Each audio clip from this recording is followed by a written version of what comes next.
My name is Doug Sandler with Turnkey Podcast Productions, and I'm chatting with Jerry Yu, the family money doctor, best-selling author of Fortify Your Financial Kingdom, Build Flexibility and Control into Your Wealth for Generations. Jerry, welcome to the podcast. Hey, Doug. Glad to be here today. Hey, I'm very happy to have you here, and I'm glad we're going to be sharing your chapters of your book as podcast episodes. So if this is the first time that you are listening to a podcast on book, here's how this is going to work.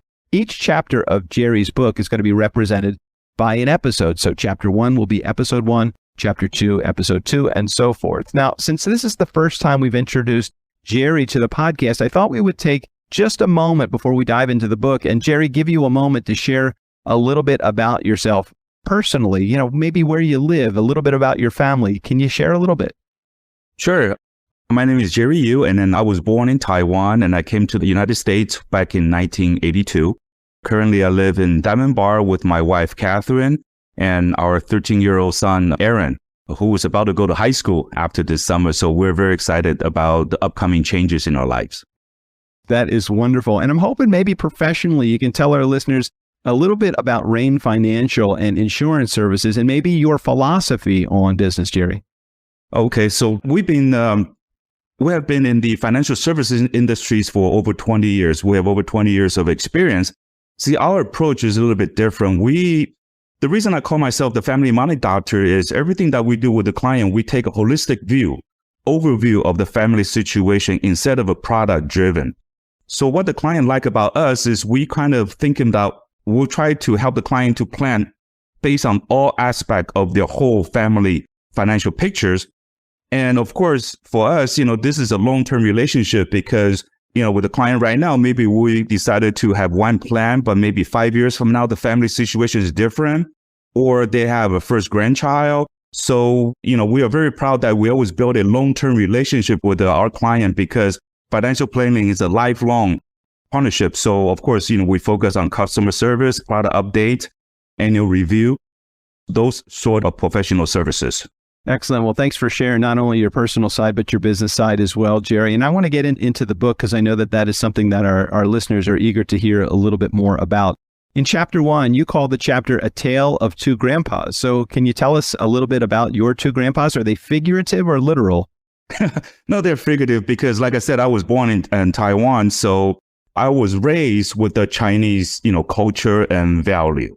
And when I came to the States in 1982, when I was 15 years old, so my adulthood is in the United States, and I've been here for 40 years now. So I see the cultural differences, the philosophy differences, and how they view money and financial information with a totally, I wouldn't say opposite, but it's a vast difference between the point of view of each culture. So I use two grandpa as an analogy, try to show the differences and the long-term outcome of these two different philosophies. So I'm really curious. Now you've got my curiosity up a little bit. What are the limitations that we might see in both worldviews? And you can take whichever view that you want, but I'm really curious what you see as the limitations on both worldviews. In general, so in the Chinese culture is the parents or the grandparents, all what we wanted to do is we want to provide for the family. So everything we do is driven by what's the best for the kids, right? So I'm sure a lot of you know that for the Asians, we're very focused on kids' education. We always thinking about when I retire, well, how much can I leave for my son and for my grandchildren so they don't have to work as hard as I did. So the Chinese culture, the limitation is because I want to live the most for the future generation. So in exchange, I have to sacrifice my retirement because I might not have a elaborate retirement like having a red sports convertible or have a beach house. But the goal is I wanted to leave as much as I can for the future generation. So there's some sort of a sacrifice to it. But for Americans, as we know, when the kids turn 18 years old, you out on your own, man. So you pay for your own college tuition, have a part-time job, pay your own car and car insurance. Again, when it's a grandpa, it's the same thing. When grandpa retires, he moved to Arizona, he moved to Florida, right? The kids or grandkids probably see him twice a year. So they don't really get into each other's finances or how to raise the younger generation. So the only thing what I see the American grandpa, what we do is when we're younger, we pass on the financial knowledge and the responsibility to the kids for them to figure it out.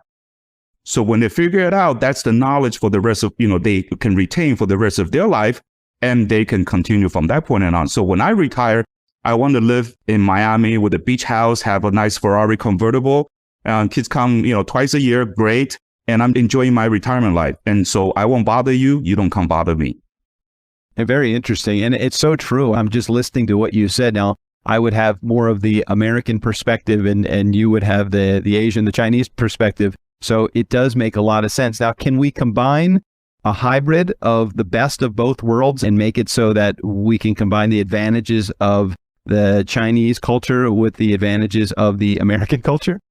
Well, I'm sure, of course, there is always a way, but that's why I title my book, right, To Control Into Your Wealth for Generations.